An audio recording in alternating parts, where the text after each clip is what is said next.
I wrote a lot about Ukraine and energy and sanctions to start this week's episode, but I've deleted it all. This is not the place. Events are moving too fast and I am no political expert. So this week I'll stick to sustainability news as usual, but let's not forget the people of Ukraine. If they are driven from their homes, I hope we will have the courage, the generosity and the humanity to welcome and support them. I hope that Western governments can take action to bring this conflict swiftly to an end. Hello, this is Anthony Day with the Sustainable Futures Report for Friday the 25th of February. This week I look at a battle for coal in Australia, the need for long-duration electricity storage, a UK government reminder about political impartiality in schools, green bonds and ghost flights. And what will the IPCC's latest report say when it's launched next week? First, a look at novel food and why it may not be on your plate for a while. A report from the National Library of Medicine tells us that insect consumption, entomophagy, is a potentially highly nutritious and healthy source of food with high fat, protein, vitamin, fibre and micronutrient content. At least 2 billion people globally eat insects, over 1,900 edible species, though this habit is regarded negatively by others. Some researchers claim that insect consumption might be the solution to the global shortage of food.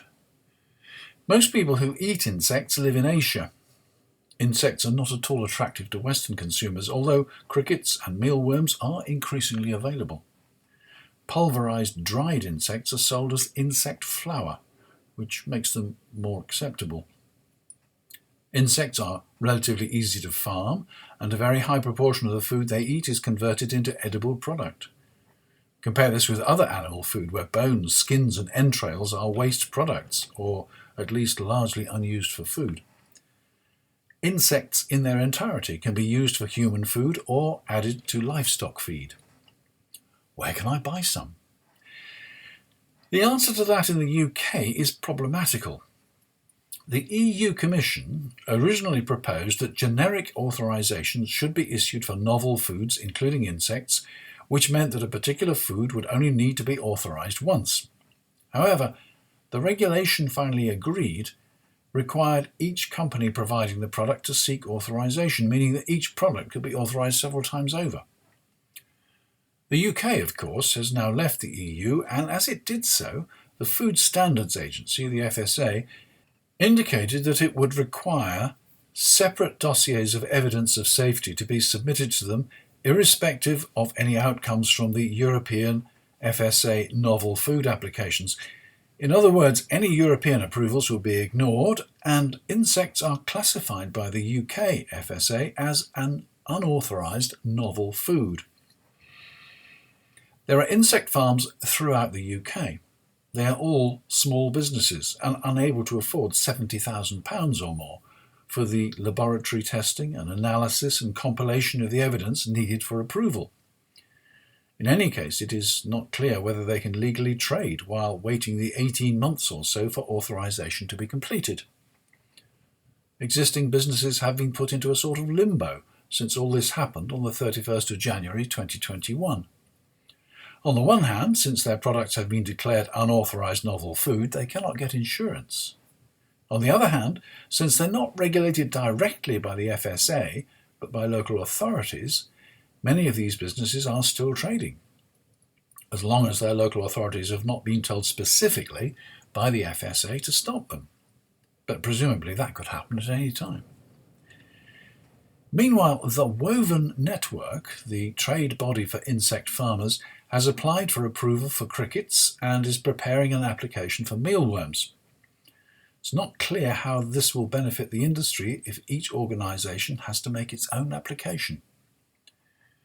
Jacob Rees-Mogg MP, Minister of State for Brexit Opportunities, has called for suggestions for red tape that could be eliminated now that the UK is not part of the EU. Maybe the industry should suggest to him that the EU novel food regulations look-alike, operated by the FSA, should be scrapped, and that insects should be covered by standard food regulations as they are in countries like Australia and New Zealand. Talking of Australia, listener Carol Dance tells me about a takeover battle going on over there. Backed by the Brookfield Financial Group, billionaire Mike Cannon-Brookes has bid $3.5 billion for AGL Energy, the country's largest electricity generator, which alone accounts for 8% of the nation's emissions. Cannon-Brookes, reputedly the second richest Australian, is not an industry insider, having made his money from the software business. His plan is to invest some 20 billion Australian dollars in decarbonising AGL and bringing it to net zero carbon emissions by 2030, 5 years earlier than the company's current plans. Mark Carney, former Bank of England governor and now vice chair of Brookfield, said, "Energy transition will be one of the biggest investment opportunities of our lifetime." WWF welcomed the plan, but AGL management have dismissed the bid and criticised the plans for early decarbonisation as unrealistic. Nevertheless, the company's share price rose on the news, and it's believed that investors are waiting for a better offer. Please keep us posted, Carol. Aurora Energy Research publishes its latest independent report, which demonstrates the potentially critical role of long-duration electricity storage, LDES, in the United Kingdom to ensure energy security.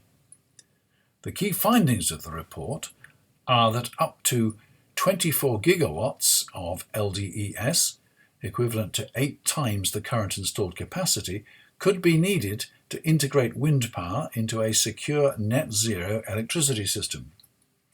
LDES includes pumped storage and a range of innovative new technologies that can store electricity for 4 hours or more, such as liquid air energy storage, flow batteries, and compressed air energy storage.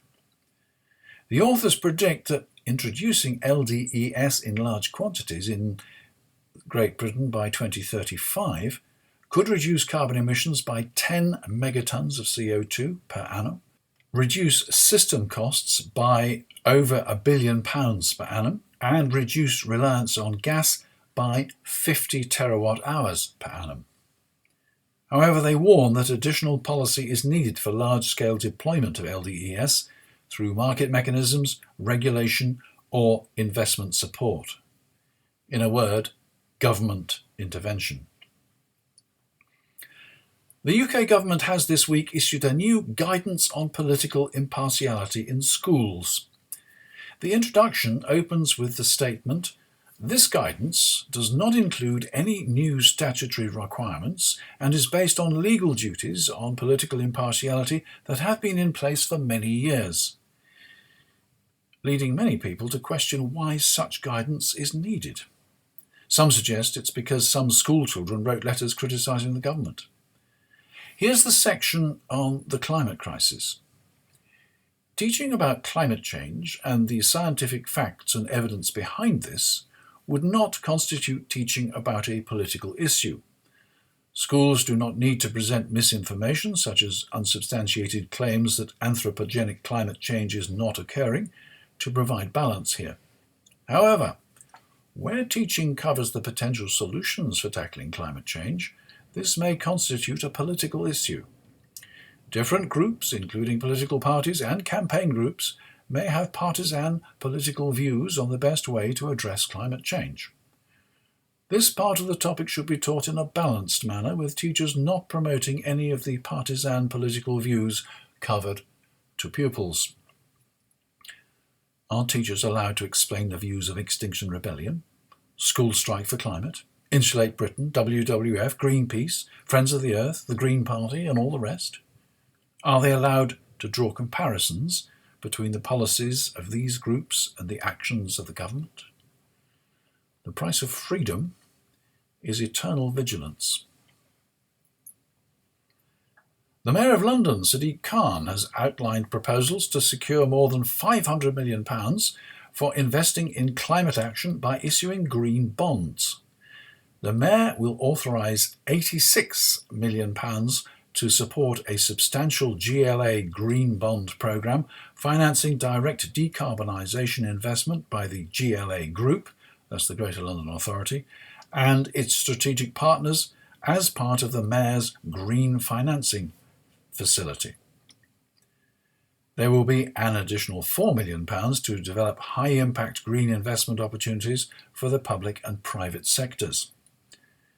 This investment will support projects making social housing and public buildings energy efficient, as well as clean local energy projects providing solar PV, heat pumps and district heating across London. By leading the way and committing an initial £90 million, the Mayor will help unlock over £500 million to finance such low-carbon projects. I'll watch this with interest. Aviation is a significant cause of greenhouse gas emissions, and it is one of the most difficult, if not impossible, sectors to decarbonise. It can only rely on savings by other industry sectors to cushion its own impact on the environment. Airline operators are still nevertheless happy to forecast growth in air travel and to support airport expansion at Heathrow, Gatwick, Leeds Bradford, Manston, Bristol, Luton and, no doubt, in many other locations across the world. During lockdown and restrictions brought in because of the pandemic, the number of people flying has dropped dramatically. However, airlines can only keep their landing slots if they actually use them. This means that thousands of empty flights have taken to the skies over the last 18 months or so, providing benefits to no one and adding pollution to the atmosphere. Some have described this as ecocide, deliberate damage to the environment. Alternatively, it could be called reckless stupidity. Either way, it needs to be stopped. And with that thought, I leave you for this week. The IPCC launches its latest report at a press conference next Monday, the 28th of February. It'll be a major item in next Friday's Sustainable Futures report, but it'll probably be overshadowed by the situation in Ukraine. Before I go, welcome to Anne Hodgson as the latest patron of the Sustainable Futures Report. Thanks for signing up, Anne. Do let me know what you think about the podcast, either via comments on Patreon at patreon.com/SFR or with comments on Apple Podcasts. If you'd like to join Anne as a patron, you'll find the details at patreon.com/SFR. Until next time, stay safe. That was the Sustainable Futures Report. I'm Anthony Day.